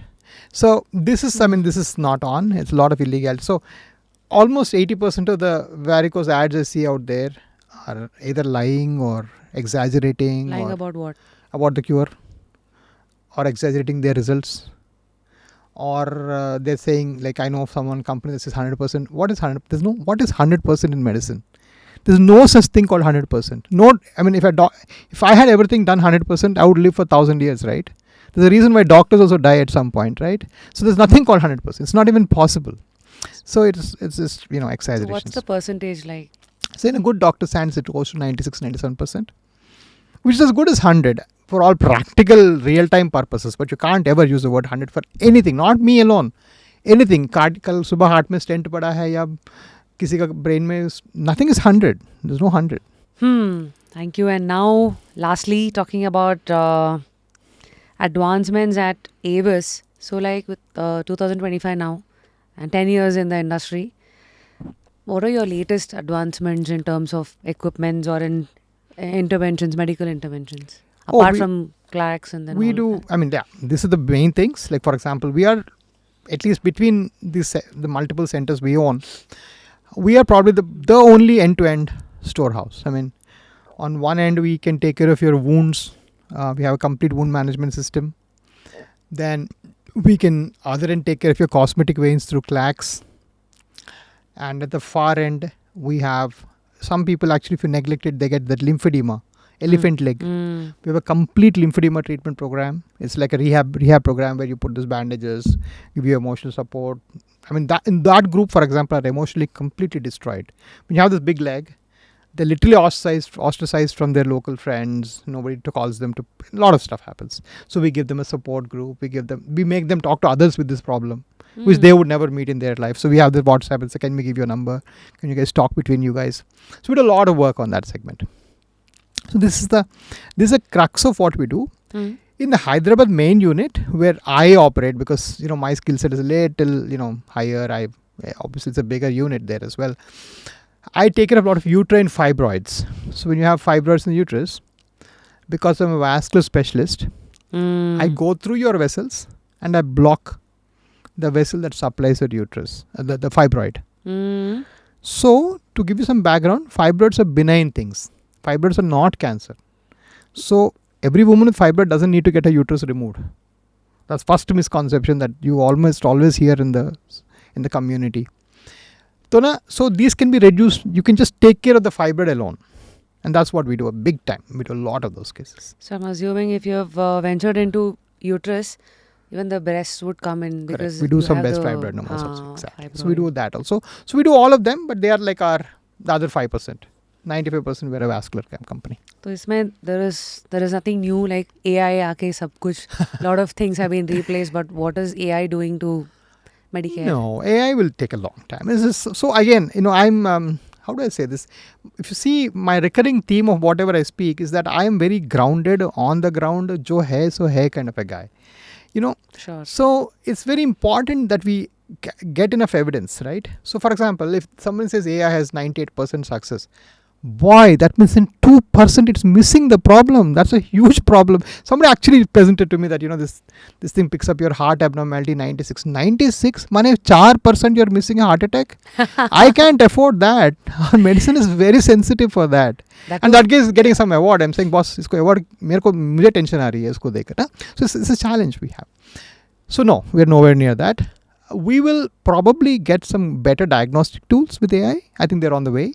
So if you for example put a picture of varicose veins, AI would detect and tell you have varicose, you can contact your local doctor, blah blah blah. I think that day is not far away, not even 6 months away if I'm not mistaken. And of course we are a large institution, and one of the things that I did tell you that I briefly touched upon when I set up the hospital part of it is that we have 0 agents and we don't go to general practitioners and ask them to send us cases. All our patients see our YouTube, Facebook, our presentations come to us. So we are a completely digitally owned and run company. Nice. All 1800 OPD we see per month come through us through the net. Right? Now, when we do that, I'm sure there's some good AI tools that help us screen that also. Like you are going to ping me, I have an AI chatbot. We have already implemented chatbot. So all that is happening. So a lot of stuff is happening in support fields, if you know what I mean.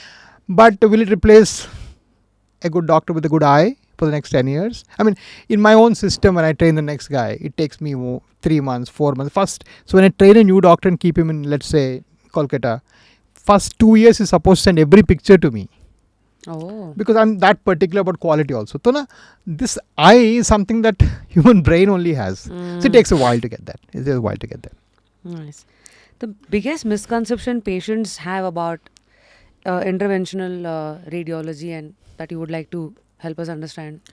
Well, we don't read x-rays. We don't read CT scans. We're only proceduralists. We only do procedures. Number one. Number two is that it's not a misconception, I suppose, but something to understand is that whenever an IR guy does the same thing that your regular doctor is doing, it'll be 10 times shorter, 10 times faster, 10 times faster recovery. So, for example, you want to go a hysterectomy versus getting fibroid embolization. Fibroid embolization, go to work next day morning. With hysterectomy, you cannot. Same way, if I did varicose, you can go by evening, go back to work. Same day evening. With the open surgery, you would not. So, anything we replace it better.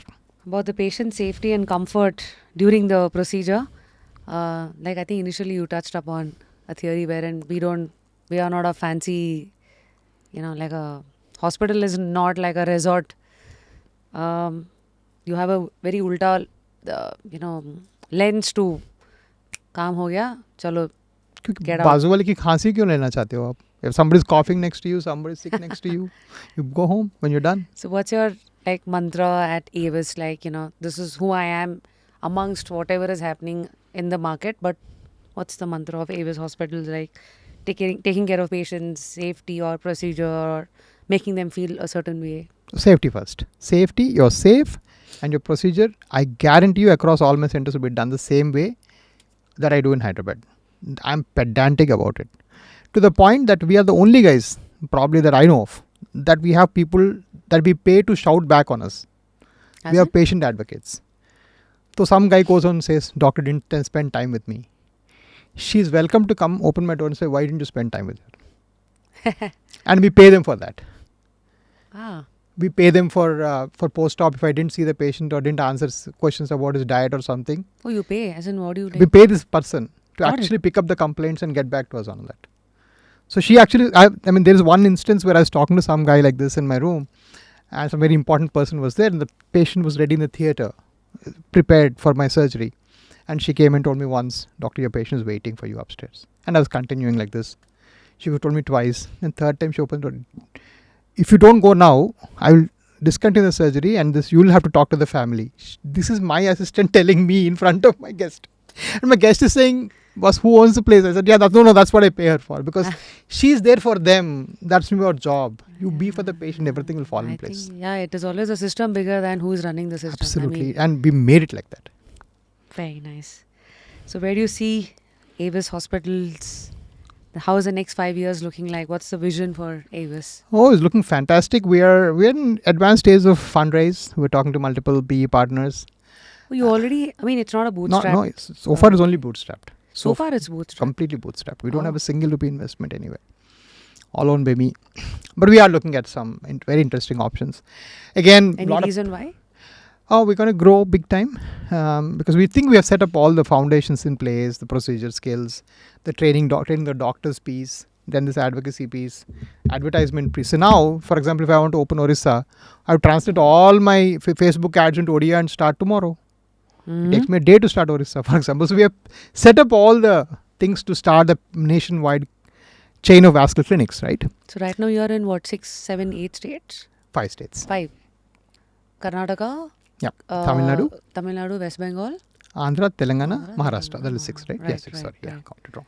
So this way we are, and we are going to expand. So that's something we've set up all the base. But then, I am very, again, knowing my nature, I am picky about who's investing also.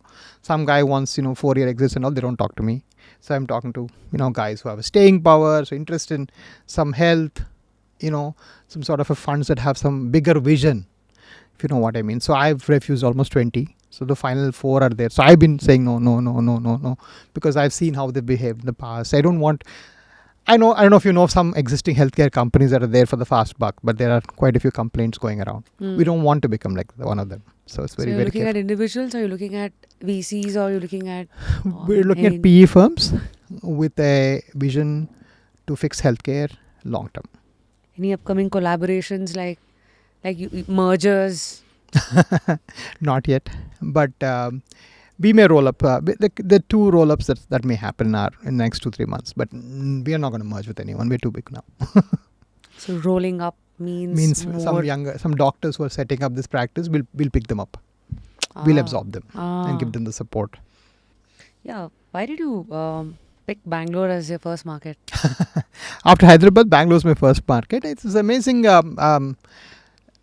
Everything happens for a reason. I came here to register an apartment, and I was in the registrar office because I bought an apartment. Somebody told me to buy an apartment. I bought an apartment, and I was getting calls in the registrar office when I was registering the property, saying, "Sir, I heard you're in Bangalore. Where can I see you?" "Boss, I'm in Bangalore for 1 day, and I'm in a hotel." And sir, okay, sir, we'll come in. So I actually saw 3 patients in a hotel reception. Oh. So these are all the spillover from Hyderabad. Somebody's relative was here, friend was here, and all that. I said, why? This is amazing. I'm here like for some other purpose. I haven't even told anyone. And the guys are all coming and asking me here. So obviously, those little things make a hell of a difference. So I knew the demand was pent up. I then did some analysis. We do about 450. Our next competitor in Bangalore does 26. So we knew that the market was there, right? Mm-hmm. So we decided, 400 is pan-India. Bangalore we do 70. Okay. But our next competitor is 26. He's 1,000 times bigger than us, right? From building standpoint or, all that standpoint. So it's okay. So that we knew that by just getting into this one field and developing this well, we have our own clientele, right? So ho jayega. Amazing. So I think no podcast would be complete without asking those like profit margin and all of that. So are you comfortable talking about these? Like what's the market share of AVIS and individual specialty hospital today? I wouldn't know because we do get a competitor analysis, but nobody seems to be doing more than 30, 40, 20 year. So Hyderabad, I know for sure, we absorb about 50 to 55% of the market share for Andhra, Telangana, both states together. I can give that in writing because that market we monitor very closely. Let's say, for example, I know some surrogates. So Google impressions, right? Pristine is funded to the tune of crores to 150 million by now, right? And in Hyderabad, we get 46% of impressions and Pristine gets 31. So, look at their money versus our money, right? So, we in these markets, we just we own it. I mean, 50-60%. But the rest of the market, we are just, sort of some areas are starting. Calcutta started 2 years ago. So we're just moving up there. But yeah, I mean, still, we're pretty out there. Never less than 20% any market for sure. Nice. So with no background in any of your family being in healthcare, I think, are you the first one? Yeah. First doctor for miles also. Amazing. So any inspiration there? What made you choose?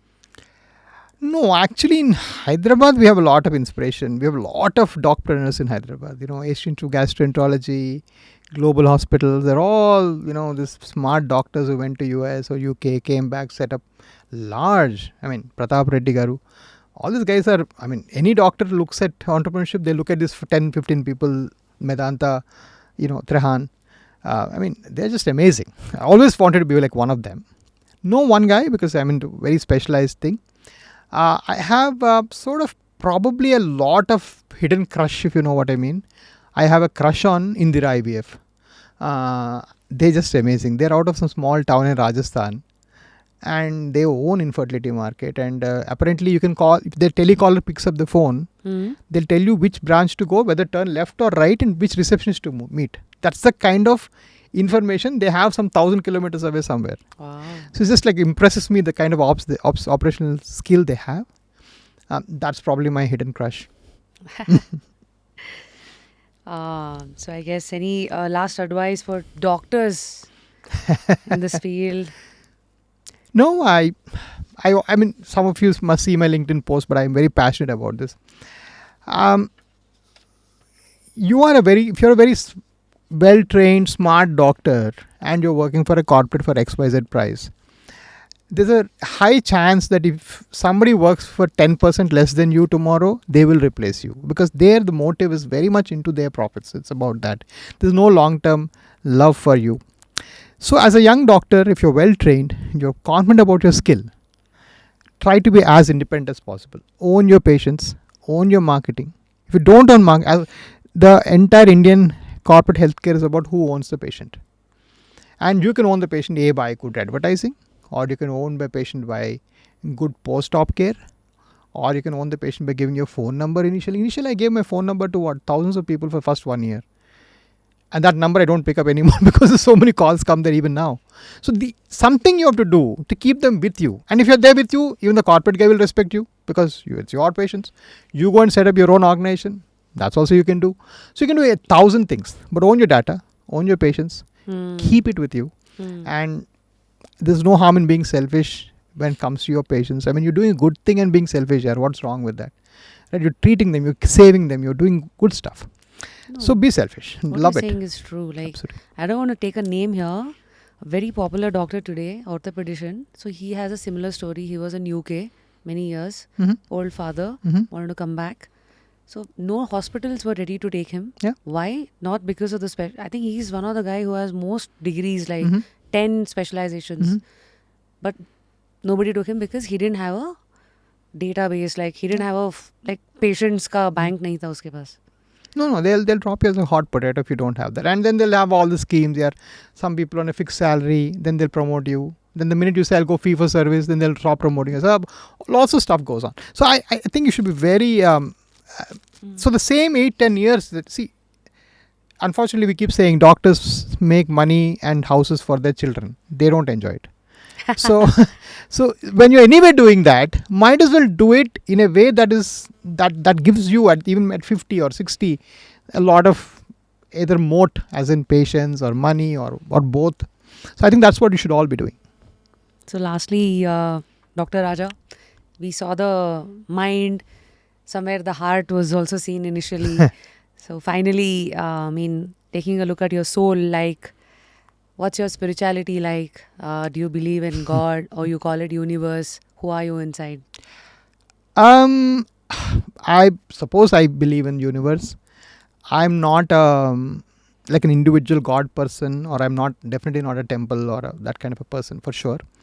But if I see some hypocrisy built in my religious world that I've seen, I will question it. So that doesn't go very well with my family. So anyway, but I do question it. So I believe in the unit, something big there that is out there. I believe that there's the thing called destiny for sure. Why am I here otherwise? So I believe there's something else driving you for sure. And number of accidents that have happened in my life that were good for me were amazing. That's about that. But to sort of extrapolate that into one form, probably I don't. As in this particular way of worship, maybe not, right? I'm not very spiritual in that sense of it. I do, of course, defer everything to the higher authority. For example, if somebody asked me, why the hell are you working 70 hours? I said one thing: why did a very middle class guy come so close to a big opportunity? So that somebody's written some other plan for me. So up to there, I'm spiritual. I don't name that somebody into this form or format. That's where I stop. I stop short of that. What's your favorite book? Oh, I'm more a work guy. So Getting Things Done is my favorite book. It's a lovely book. If you've not read it, I forget his name, but Peter. It's a wonderful book. Getting Things Done. GTD, yes. Definitely. So now, here's this book, The Influential Mind, what the brain reveals about our power to change others. Wow. Something that might interest you. Amazing. So while I sign this for you, Yep. could you please nominate 3 personalities that you think should be here on this show? This episode was powered by Polar Bear, the Ice Cream Sundae Zone. All you mango fans, now that the Mango Mania seasonal special is on, wondering which outlet to go? They have 160 outlets to choose from. Turn the maps on and search for your nearest Polar Bear outlet. So Nitin Kamath is, no external fundraise, built this fantastic thing, and now that we hear that so many guys are in the stock market now, and he predicted that some 10 years ago. So he played that upsurge brilliantly well. The bet that so much of India is going to come and buy stocks. That bet he built like no one. Banks were there. Anybody could have built come on. How hard is it to build a little stock buying unit, right? So I think that's just magnificent. I'm a big fan of Milind Soman. That's just amazing. I don't know. I sometimes don't even know if it's true that he says most of his exercises manually, naturally, runs, walks. He doesn't believe much in gym even. So a little story, because you mentioned him. In 2013, Pinkathon, right? Breast cancer, what do you call that? Marathon? Yeah. So I was a mascot of that because the policy was an RJ of city will drive that, and then that's when I met him. And then he's a very simple, cool guy, and but he will always give you advices, like don't run with the wrong shoes or don't run on treadmill, it's not good. So he's a very no nonsense. But I'm amazed that he's maintained. See, so you could say that, but then if he's really doing that, it's amazing, because if you go to a gym trainer, he says, "Boss, ye karo, wo karo, yaar." The banda to bas bhag raha hai, and that's it. He's doing so brilliantly well doing that. And he has kind of questioned all stereotypes. Absolutely. All boundaries questioned. Absolutely. So. And I heard somewhere that he had a past life where he enjoyed life significantly, and just one day decided to give up all these things. It's amazing. I just love people. So I always felt that people who can transform their lives and others' lives are something that are worth talking to. I think that's an amazing guy. One pebble, both the birds are taken care of. Nice, okay. And the last person, I just have a great admiration for her, is Manju Warrior. There's an actress, Malayalam actress. Some of this personal, it's all in the papers. It's not that I made it up. Her husband was a bad person and who was abusing women. So she took him to court. She ripped him apart. In the process, brought in a lot of Me Too movement in Kerala film industry. At the same time, when you do that, you are usually cast out of the system, right? But she made sure she got back into the system, and she's acting in movies, and she's a heroine, and she's brilliant. I saw a movie of hers yesterday, so it was very, very poignant for me that I felt that she's just amazing that she could do all that and still be in the system and still fight the system. The court case is still going on. She goes to court, comes back, does her shots. So usually if you've taken up the big man in the South Indian film industry, you don't get a chance to come back. But she did, and she did brilliantly well, and she got the remaining people to side her, the big stars, and to kick that person out. I'm just so proud of her. I think you should have her sometime and hear her out. With 2 girls in my home, I'm a big woman power advocate. I feel the next 100 years will belong to women in India, I believe. Amazing. Rajah, I don't know what to write, but I've tried. You're unstoppable. Wish you an endless road. Thank you so much. Wish you the best. Perfect. Thank you so much. So this is how your day goes? Every day you do short with this? So And I just basically, I shoot like twice a week. Uh-huh. 3 episodes or 4 episodes a day. Otherwise, rest of the days, every day I have my radio show and handling. With Big FM? Yes. Okay. And And then you handling do it here? Yep. Oh. Handling the team. So this is how my day goes. So how was it, guys? Oh, I was so moved by his journey. The kind of choices people make. How doctors can think as doc-preneurs. Amazing, right? So do let me know your aha moment as to what kind of fueled your thoughts as to what I should expect from my life is what I'll definitely look forward to. And until next time, I read a very interesting quote which basically said, you can't pour from an empty cup, right? So now is your cup filled with the right things to navigate through life? In this lens, I'm definitely talking about health, mental health, physical health. So ensure the cup is filled. Until next time, this is your RJ Rapid Rashmi signing out of another beautiful, deep, real, insightful conversation with the founder of AVIS Hospital, Dr. Rajah Koppala. So, the last task that I would like to give you all, do let us know in the comment section as to who is that you want to see on the chair. Yeah, could be actors, could be singers, could be entrepreneurs, could be spiritual leaders, could be any interesting personality, who's worth having a chat with. So, this is your Rapid Rashmi signing out again.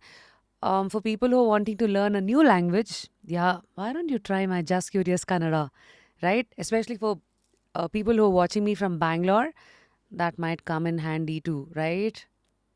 You can just get little better than Kannada Gottilla. Until next time, guys, take care and like the show name goes, it's Just Curious.